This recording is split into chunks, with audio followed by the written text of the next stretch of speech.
अशी अवस्था आहे महाराज. म्हणून मरणाहाती सुटली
निश्चय या पद्धतीनं महाराज.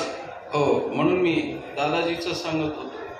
हो, त्यांचं भगवे वस्त्र परिधान करताना पिंडदान करून म्हणजे आता मृत्यू झालेला आहे म्हणून त्यांचं सुतक नाही महाराज.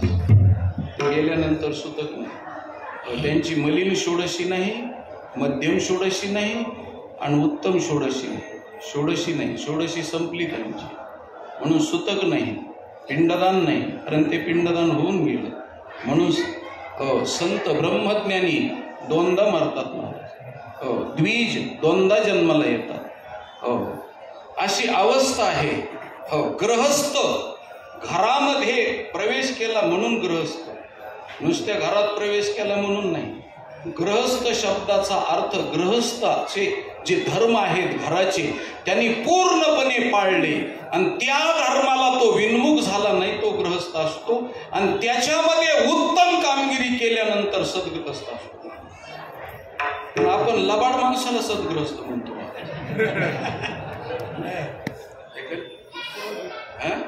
उपरोधिकपणा. आणि आमच्या महाराजांना माहिती आहे, भाऊंना माहिती आहे. बहुतेक मला असं वाटतं की साखरे महाराज बऱ्याचशा लोकांना सद्गृहस्थ म्हणायचे. हा, सज्जन म्हणायचे. असं सज्जन म्हणायचे. हा सज्जन, हा सद्ग्रस्त असं म्हणायचे. सद्ग्रस्त म्हणजे फार सत्य वस्तूला पोहोचलेला तो सद्ग्रस्त असतो, सद्वस्तू. हो, पण हे कशालाच पोहोचलेला नसतो. हो, त्याला पोहोचावं लागतं त्यावेळेस सद्ग्रस्त होतो महाराज. अशी अवस्था आहे. म्हणून सद्गृहस्थ, हो, वानप्रस्थ स्थास तिष्ठती म्हणजे राहणे, त्याच्यात प्रवेश करणे. हो, गृहस्थ, सद्गृहस्थ, हो, वानप्रस्थ, संन्यस्थ अशा ह्या अवस्था आहेत महाराज जीवनामध्ये. चला जाऊ द्या, खूप मोठी गोष्ट आहे. सगळ्या गोष्टी सांगणं अशक्य कोटीतली गोष्ट आहे. म्हणून विठ्ठल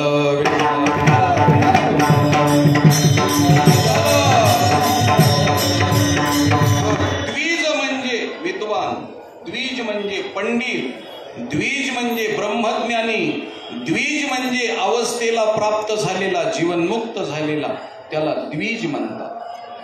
म्हणून असे द्विज, द्विजत्वाला प्राप्त झालेले, दोनदा जन्म होऊनही त्यांना नामस्मरणाचा अंदाजा लागला नाही असं मुक्ताई म्हणतात. त्यांच्या जीवनामध्ये हलगर्जीपणा झाला, त्याच्यामुळं समाजाचं नुकसान झालं आणि त्यांच्या जीवनातलं नुकसान झालं. म्हणून त्या द्विजानं, त्या ज्ञानी पंडितानं ओळखायला पाहिजे. पण त्यांनी असं ब्रीद धारण केलं की नामस्मरणाला कमी लेखायचं आणि काही द्विजानं कर्माच्या मार्गातून मोक्ष मिळतो असं हो स्तोम माजवायचं. काही द्विजानं हो ज्ञान प्राप्त झालं, शब्द पांडित्य प्राप्त झालं की मोक्ष मिळतो असं ब्रीद, असं वाक्य आणि असा स्तोम माजवायचं. कुणी तीर्थयात्रेनं, कुणी उपासनेनं, कुणी कर्मकांडानं, कुणी यज्ञाधिकानं, हो कुणी कुणी महाराज हो जप अनेक प्रकारच्या माध्यमातून साधनं नामस्मरण सोडून बाकीच्या साधनाचा अवलंब केला आणि बाकीचे साधनं पुढं टाकून मोक्ष कशाने मिळतो ते सांगितलं महाराज. हो काही त्याच जीवनामध्ये मोक्ष कशाला म्हणते याचाच मेळ लागला. हो काही तर स्वर्गालाच मोक्ष म्हणतो. हो पण आमच्या साधू संतांनी वार केला आणि 2 तुकडे केले महाराज. नामा परते साधन नाही. शबास. नामा परते साधन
नाही. या पद्धतीनं नामापेक्षा वेगळं साधन नाही महाराज असं ग्वाही देऊन सांगितलं. हो देवी साक्ष दिली सगळ्या गोष्टीची. म्हणून ज्ञानेश्वर महाराजांनी सांगितलं हो देवाची ये द्वारी नामापरते तत्व नाही रे अन्यथा आणि वाया अनेक पंथा. केवढा हरिपाठात बोध आहे महाराज, केवढा. बाकीच्या पंथाला जर तू गेलास तर तुझं नुकसान आहे. नामापरते तत्व नाही रे अन्यथा आणि वाया अनेक पंथा. जाशील जणी तिकडं जर गेलास तर तुझ्या जीवनाचं नुकसान आहे. तुझ्या जीवनामध्ये तू हो पुन्हा अजून पुनरावृत्तीच्या मापाशी होशील. पुन्हा जन्म घ्यावा लागेल आणि नामाशी विनमुख जर झालास तर तुझ्या इतका दुर्दैवी तूच आहेस. म्हणून जीवन व्यर्थ घालू नकोस. म्हणून सगळ्या गोष्टी नामानं मिळतात महाराज. एक एक गोष्ट सांगत गेलो मी तर नामानं धन मिळतं, नामानं रिद्धी सिद्धी मिळतात, नामानं कीर्ती प्राप्त होते, नामानं सौंदर्य प्राप्त होतं, नामानं आरोग्य प्राप्त होतं, नामानं ब्रह्मज्ञान मिळतं, नामानं संत मिळतात, नामानं देव भेटतो. सगळ्या गोष्टी नामामुळं होऊ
औषध बदलते पण अनुपान बदलत.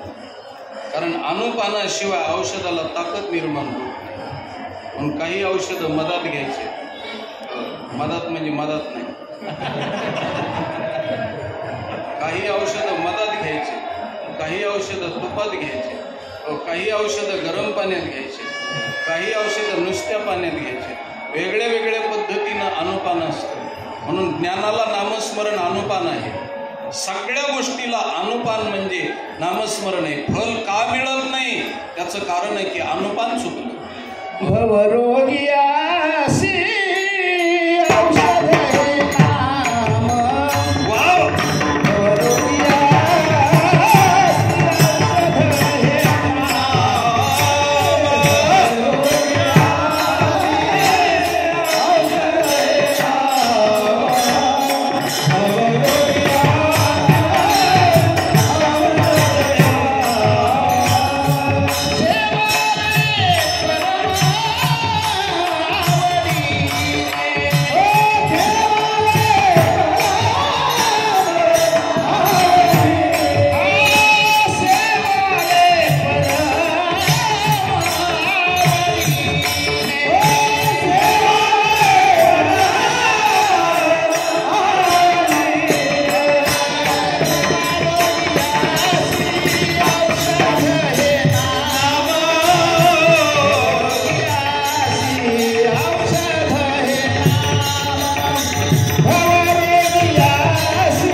सामान्यतः रोग जातील यात नवल नाही. मी जाता जाता प्रामाणिकपणानं आणि सिद्ध बोलण्याच्या सिद्धतेत, मी सिद्ध नाही पण बोलण्याच्या सिद्धतेत सांगतो. एखाद्याचा रोग जर जात नसेल, अनेक प्रकारच्या डॉक्टरकडे पाहिलं, अनेक प्रकारचे डॉक्टर कंडक्टर केले, सगळ्या औषधी घेऊन पाहिल्या, जर रोगात फरक पडत नसेल तर पूर्वजन्मीचं पाप खूप आहे. तुका म्हणे पापी गेली रूपे. त्याच्यामुळं आयुर्वेद शास्त्रामध्ये दैवात आश्रित चिकित्सा अशी प्रतिपादन केलेली आहे आणि त्याला नामस्मरण सांगितलेलं आहे. म्हणून साधू संतांनी ऋषीमुनीनं आयुर्वेदामध्ये कोणत्या रोगासाठी कोणतं नाम आहे हे प्रतिपादन केलं. रोगच जात नसेल तर मूळ पापाचं क्षालन केलं पाहिजे आणि मूळ पाप नष्ट केलं पाहिजे. त्याच्याशिवाय प्रायश्चित्त केल्याशिवाय तुमचा रोग जाणार नाही. म्हणून असाध्य व्याधी सुद्धा असाध्य रोग सुद्धा नामस्मरणानं, आणि असे शेकड्यांनी माणसं मी पाहिले, शेकड्यांनी की त्यांनी नामस्मरण केलं, सगळ्या औषधी सोडून दिल्या आणि नामस्मरण केलं आणि ते वर्म त्या पद्धतीनं ते नामस्मरण केल्यानंतर सगळ्या औषधाचं मूळ काय आहे तर सगळ्या औषधाची औषधी म्हणजे नामस्मरण आहे. ऐसे विठोबाचे नाम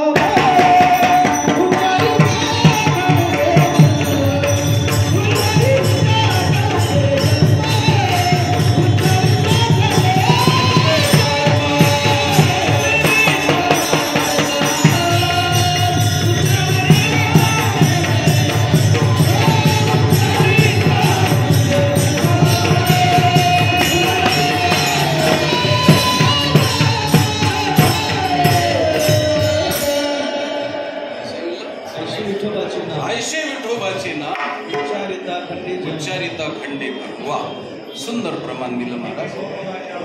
हे जी भवरोगाचे औषध. वा, जन्मजरा तुठे, जन्मजरा म्हातारपण सुद्धा तुटतं. म्हातारपण म्हणून भाऊ म्हणतात ना, अजून आमचे गोरे महाराज म्हणतात, हे सगळे म्हणतात मला. आता 72, 71, 72 वर्षाचं वय झालं तरी मला भाऊजी म्हणतात आमचे भाऊ की अजून तुम्ही चिकनी कसं काय दिसता. आता त्यांची भाषा आहे, त्यांची भाषा आहे. त्याचं कारण आहे भाऊ, खरं सांगतो तुम्हाला मी, एवढ्या वयातही गळून जायला पाहिजे. हो, 71 वर्षाच्या नंतर हो खरं म्हणजे लाकडाची तयारी करायला पाहिजे. तरी मी 500 किलोमीटरचा प्रवास करतो. त्याचं एकच कारण आहे, नमस्कार. आणि समाजामध्ये सगळ्यात मोहन अस्त्र जर कोणतं असेल आणि तुम्ही काही बी सांगितलं आणि माती जरी सांगितली तरी लोक सोनं म्हणते, तर हे सगळ्यात मोहन अस्त्र आणि सगळ्या समाजावर भूल पाडण्याचं अस्त्र म्हणजे नामस्मरण. नामस्मरण करा आणि तुम्ही खोटं बी बोला तरी तुमचं खरंच मानते मी हे खोटं बोलत नाही. निदान कमीत कमी हो खोट्याचं तरी खोटं सांगत नाही. म्हणून तुम्ही खोटं बी बोला तरी लोक खरं मानतील. त्याचं कारण आहे नामस्मरणाचा प्रभाव. आणि याच्या पुढं जाऊन सांगतो, हो काही मला विचारतात महाराज, मी माझी अनुभूती सांगतो. माझा अनुभूतीचा योग. आता ही सगळी मंडळी आमची सवंगडी आहे आणि विद्वान आहेत आणि विद्वानाच्या सभेत बोलतो मी. माझ्या जीवनामध्ये काही अवघड अभंगाचे अर्थ मला समजत नाही. काही मोठाले महाराज लोक म्हणतात की आम्हाला ज्याचा अभंगाचा अर्थ कळत नाही तुम्हाला कसं काय कळतो. न कळे ते कळो येईल उगले आणि चिंतिता विठ्ठले नामी या विठ्ठल एकाची या. महाराज न कळे ते कळो, न बोले ते बोलो येईल उगले. तुम्ही बोलाल, नाही बोलता येत ती बोलण्याची तुमच्यामध्ये जी वृत्ती निर्माण होते. म्हणून मला कधी कधी अभंगाचा अर्थ कळत नाही. आज्ञानी आडानी माणूस नाही. काय माझा प्रत्यक्ष काय लघु सिद्धांत कौमुदी झाले नाही ना, मोठमोठाले वृत्ती प्रभाकरादी ग्रंथ सुटले नाही, सर्वसामान्य अवस्थेत. पण मी ज्यावेळेस अभंगाचा अर्थ कळत नाही त्यावेळेस अट्टहासानं नामस्मरण करतो. अगदी डोळ्यातून पाणी येईपर्यंत भगवंताचा धावा करतो. आणि एवढंच सांगतो की या अभंगाचा अर्थ मला कळला पाहिजे. आणि खोटी गोष्ट सांगत नाही. महिन्यात 2 महिन्यात स्वप्न पडतं आणि स्वप्नामध्ये कोण येतं मला सांगता येत नाही, पण अभंगाचा अर्थ सांगून जातो. अर्थदृष्टी सुद्धा कशाचा परिणाम आहे. म्हणून नामस्मरण माझ्या जीवनामध्ये मी करतो. माझी अनुभूती आहे, माझा अनुभव आहे. आणि बुद्धी सुद्धा कधीच ढळत नाही आणि कधीच समाजामध्ये ज्या मार्गानं चाललो हो त्या मार्गानं समाज चाललेला नाही. विरुद्ध बाजूनं मी एकटा चाललेलो आहे तरी सुद्धा मन स्थिर का राहतं, मन चंचल का होत नाही आणि त्या वृत्तीवरती ठाम का राहतो, त्याचं कारण माझ्या अनुभूतीचा योग आहे. नामस्मरण माझं सगळ्या बाबतीत संरक्षण करतं आणि ज्ञानाची प्राप्ती करून देतं. आणि त्या अभंगाचा अर्थ आता तुम्हाला आज मी अर्थ सांगतोय. हो, माझ्या स्वप्नात कुणी येऊन सांगितलं आणि ह्यो अभंग मला माहिती बी नव्हता. आणि या अभंगाची सुरुवात सांगितली, मुक्ताईचा हा अभंग सांगितला आणि जीवनामध्ये स्वप्न पडलं आणि स्वप्नाच्या माध्यमातून मी अभंग निवडला. आणि पाठ सुद्धा नाही माझ्या अजून भरपूर. हो, 8 दिवसापूर्वी अभंगावरती चिंतन केलं, पाठ बी नाही. आणि पाठ नसताना सुद्धा या अभंगावरती विवेचन मांडायला सुरुवात केली. हो, स्वयंपाक शिजलेलाही नाही आणि ताट वाढलं अशी अवस्था आहे. ती कशाचा परिणाम आहे? नामस्मरणाचा जीवनामध्ये. म्हणून सगळ्यात गोष्ट अशी आहे की देवी श्रद्धेनं नामस्मरण करायचं आहे. म्हणून मुक्ताई म्हणतात की अरे ते रत होण्याकरता करोनिया रत न सेविकी. ज्यांचे निमुक्तता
फल मिळत नाही. म्हणून रथ व्हायला पाहिजे. मुक्ताईने कसं सांगितलंय म्हणतात. आणि रथ हा शब्द फार उच्च बोधाचा आहे म्हणतात. कारण रथ झाल्याशिवाय आणि रथल्याशिवाय पुत्राचाही जन्म नाही. बोधपुत्राचा जन्म व्हायचा असेल तर हरिनामात रथ व्हावं लागतं. कारण पती पत्नीमध्ये रथ झाले नाही. आता त्याच्यातही रथ ही अवस्था अशी आहे महाराज. अशी अवस्था आहे की नुसतं शरीरानं रथ नाही, मनानं रथ नाही. आता जरा बाब येईल असं बोलतो. दोन्हीही आत्मस्वरूपानं रथ झाले पाहिजे. त्याच वेळेस पुत्राचा जन्म. म्हणून रथ किती आहे. रथ हे शब्दच इतका आहे की इतका खोलवर आहे. म्हणून रथल्यानंतर मुलगा मुलगी होते. कारण त्याला आत्मज आणि आत्मजा असा शब्द आहे. म्हणजे आत्म्यापासून ज्यांचा जन्म आहे. जन्मजा येते आत्म्यापासून. म्हणून मायबापाच्या शरीरापासून पुत्राचा कन्येचा जन्म नाही महाराज. त्यांच्या मनापासून वासनेपासून जन्म नाहीये. आणि शरीर एकत्रित मिळाले म्हणून जन्म नाही. ते दोघं जण एकमेकाला रथले आणि दोनही आत्मस्वरूपामध्ये रथ झाल्यानंतर पुत्र जन्म आहे आणि कन्या जन्म आहे. म्हणून मुलाला आत्मज आणि मुलीला आत्मजा असा शब्द आहे. तसं बोध नावाचा पुत्र जन्माला येण्यासाठी नामस्मरणामध्ये रथ झाला पाहिजे.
शिकवण्याचा उपयोग नाही. तर व्यवहारात बघा ना, मुलगी जर एखाद्या वेळेस दुसऱ्या ठिकाणी रचलेली असेल तर बापाला सांगते आणि पोलीस स्टेशनला सांगते बापापासून मला धोका आहे. बापाच्या जीवावर उठते, कुटुंबावर उठते. कशाचा परिणाम आहे? रचल्याचा परिणाम आहे. किती व शिकवा, आता शिकवायची गरज नाही. किती शिकवलं तरी फायदा नाही. महिन्यातून 2 महिन्यामध्ये त्याच्याशी एवढं प्रेम जुटलं आणि जन्म दिलेल्या मायबापाला विसरते. रचलेल्याचा परिणाम आहे. जर सामान्य स्वरूपात रचल्यानंतर एवढी अवस्था होते तर परमार्थामध्ये 60-70 वर्ष राहून मी जर रचलो नाही तर त्याच्या जीवनात किती व्यर्थता आहे, किती व्यर्थता. म्हणून रथच नाही, म्हणून जीवनामध्ये परमार्थात हो रती आहे तशी सुरती आहे, सुरती आहे तशी आरती आहे. अशा गोष्टी आहेत जीवनामध्ये, म्हणून त्याच्यामध्ये रतलं पाहिजे. गोपाळ रतले हो विठ्ठलू देऊ आळवित्वरे, गोपाळ रतले. बघा किती ज्ञानेश्वर महाराज तर नर होते, नर हो नर रूपी अवतरला विष्णू हा भगवान, पण तरी म्हणतात हो किती व शिकवाल मज वेळोवेळ मी तया गोवळा रतलिये. निकृष्ट दृष्टांत सांगितलाय मी, निकृष्ट, पण निकृष्ट दृष्टांतातून उच्च बोध आहे महाराज. हे ध्यानात घेण्यासारखी गोष्ट आहे. म्हणून जीवनामध्ये नामस्मरणानं ज्या गोष्टी घडत नाहीत त्या गोष्टी घडवाव्या लागतील. म्हणून या विषयावरती आणि या अभंगावरती विवेचन माझ्या दृष्टिकोनातून 15 दिवस जरी हाच अभंग घेऊन विषय प्रतिपादन केला तरी विषय संपणारा नाही महाराज. एवढा मोठा विषय आहे. म्हणून नाम ही गोष्टच अशी गोष्ट आहे महाराज की नामस्मरण भक्तीला सुद्धा पोषक आहे. जी भक्ती नारद भक्ती सूत्रामध्ये सांगितली त्या भक्तीचं संरक्षण सुद्धा नामस्मरणच करतं.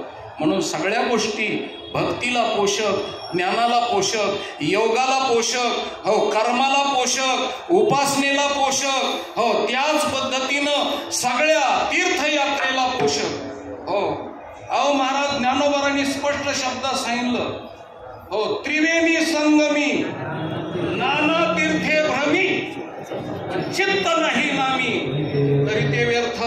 अरे तुम्ही 4 धाम केले काय आणि किती तीर्थयात्रा केल्या काय, नामस्मरणामध्ये रत होऊन तीर्थयात्रेला गेला नाही तर ते पर्यटन ठरलं. ती तीर्थ नाही, ती यात्रा बी नाही, जत्रा झाली जत्रा. कारण जत्रा वेगळी असते आणि यात्रा वेगळी असते. हो यात्रा हो वेगळी, जत्रा म्हणजे तिथं कुरमुडे फुगे पिना, लेकराला गाड्या, हो हो महिलाला हो बांगड्या, हो पुरुषाला घोंगड्या, जत्रा मिळत असते. ही जत्रा झाली तुमची, यात्रा नाही. यात्रे अलंकापुरा शाबास. यात्रे अलंकापुरा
लोक त्याला जत्रा करायला लागली सोडून. या यात्रा आहे. माझा वेळ संपत आलेला आहे म्हणून महाराज ह्या यात्रा आहेत. आणि जे येत राहा त्या यात्रा आहेत आणि जात राहा त्या जत्रा आहेत. जात राहा येत राहा म्हणून यात्रा आणि जत्रा दोन्ही गोष्टी आहेत. पण त्याच्यामध्ये नामस्मरण असेल तर मी म्हणतो जत्राची यात्रा होते. नामस्मरण असेल तर जत्राची यात्रा होते आणि नामस्मरण नसेल तर यात्राची जत्रा होते. अशी गोष्ट आहे. काय करायचं ते आपण ठरवायचं, अशा गोष्टी येतात. म्हणून तीर्थ प्रत्येक साधनाला नामस्मरण अनुपाने, प्रत्येक साधनाला हो, त्याचं फार मोठा विस्तार आहे महाराज. आणि त्याचा अर्थवाद नाही, कुठल्या प्रकारची स्तुती नाही, अवास्तव वर्णन नाही. हो, नामस्मरणाचं अवास्तव वर्णन नाही. इथं कल्पना असेल, आता काही मंडळी असतील, गोरे महाराज असतील नाही तर नसतील, पण गोटीराम बाबा होते महाराज. गोटीराम बाबा म्हणजे काय त्यांच्या गावाचं नाव अंदरसूर. गोटीराम बाबांनी इथं मोठा हे केला होता, यज्ञ केला होता. गाडी पिंपळगाव. हो, काय गाडी पिंपळगाव, त्या तिथालचे ते गोटीराम बाबा होते. मला वाटतं अंदरसूरमध्ये राहत होते काही, किंवा ते असं काहीतरी आहे. पण गोटीराम बाबांनी इथं मोठा वाचासिद्धी असलेली व्यक्तिमत्व, साधुत्व होतं. आणि इथं फार मोठा महाराज त्यांनी यज्ञ केला. आणि हो 72ला केला. हो, त्यावेळेस मी होतो. तर गोष्ट अशी आहे की महाराज इथं यज्ञ केला आणि त्या यज्ञामध्ये मोठमोठाले ब्राह्मण आले होते, काशीवरून ब्राह्मण आले होते. आणि त्या मंत्रांना आणि ह्याच्यातून लाकडातून अग्नी पेटवायचा, कारण काडी लावलेला असा अग्नी नव्हता, म्हणून यज्ञाला तो अग्नी पेटवायचा. पण खूप प्रयत्न केले, ते अग्नीच पेटवला. प्रयत्न दिवस गेला तरी बी अग्नी पेटवला. त्यावेळेस इथं साखरे महाराजांनी साधू संत मंडळीनं सांगितलं, तुम्हाला अग्नी पेटवायचा असेल तर पहिल्यांदा नामस्मरण करावं लागेल, त्याच वेळेस अग्नी पेटेल म्हणजे. हो, तृण अग्नी मिळे समरस झाले, तैशी नामी केली जपता हरी. आणि नामस्मरणाचा सर्व विद्यार्थ्यांनी आलेल्या यात्रेकरून महाराज नामस्मरणाची सुरुवात केली आणि 15 मिनिटांमध्ये अग्नी पेटला महाराज. मंत्र बंद झाले आणि नामस्मरणानं अग्नी पेटला. ही या भूमीत घडलेली साक्ष आहे. म्हणून नामस्मरण हे काही बी करू शकतं. म्हणून नामस्मरणाची ताकद. अरे देव सुद्धा वागतो, त्या नामाचाच महिमा त्याला कळत नाही, म्हणून देवाला सुद्धा कळू. म्हणून मी सांगतो, देव हो नामस्मरणानं कळतो, देव नामस्मरणानं मिळतो, आणि देव नामस्मरणानं पचतो, आणि देव नामस्मरणानं हो समजतो, आणि देव नामस्मरणानं जवळ राहतो. हो, आणि देव नामस्मरणानं सगळे काम करतो.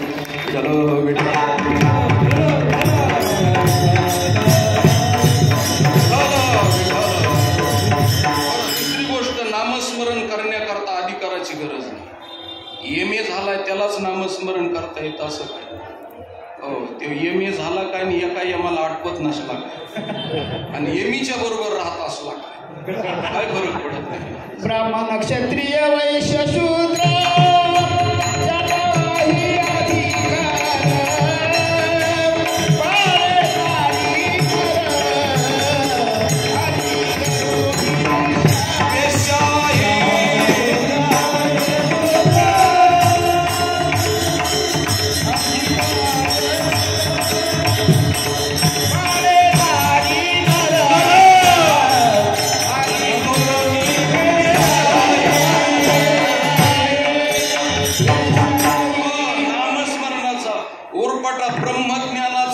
शब्दज्ञान झाल्यानंतर नामस्मरणामध्ये प्रवृत्ती नाही महाराज.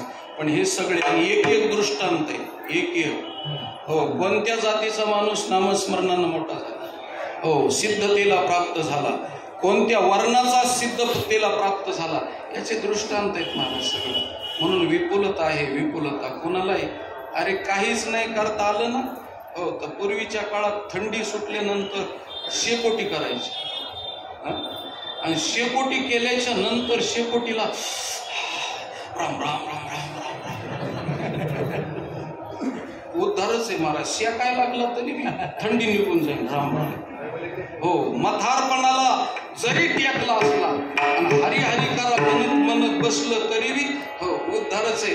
उपेक्षेनं करा, अपेक्षेनं करा, तिरस्कारानं करा, हो कशाने करा, पण नामस्मरण करा. आणि ते नामस्मरण कसं करा? विठोबा रखुमा